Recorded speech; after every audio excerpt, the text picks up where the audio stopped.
In today's video, I'm going to teach you how to add properties to Notion page.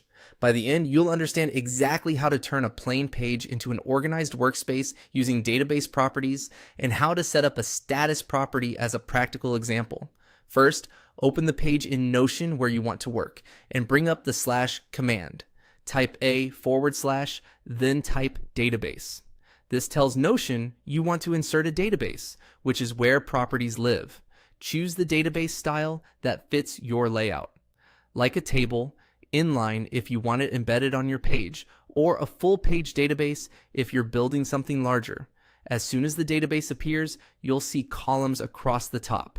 Those are your properties. Each row is a page inside your database, and properties describe or categorize those pages. Next, look for the Add Property option at the top of the database. Click it to create a new column.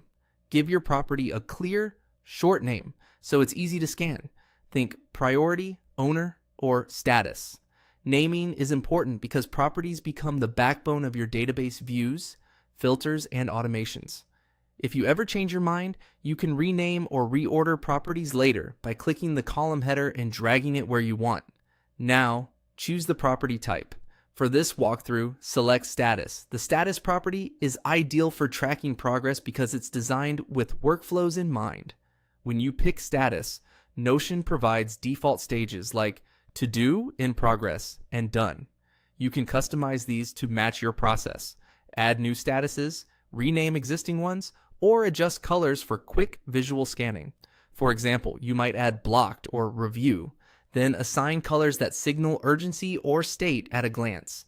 You can also set a default status so new items start in the right place automatically. Once the status property is added, click into any row and set its status from the dropdown. As your work moves forward, update the status to reflect reality. This simple change unlocks powerful organization. You can sort by status, group items by stage, or create views like a board that shows tasks moving from left to right as they progress. To keep things tidy, hide properties you don't use, and keep property names consistent across databases. A little structure goes a long way. That's it. Type OR database to add a database, click Add Property, and choose Status as your example. You now have a clean, flexible way to track work on any Notion page.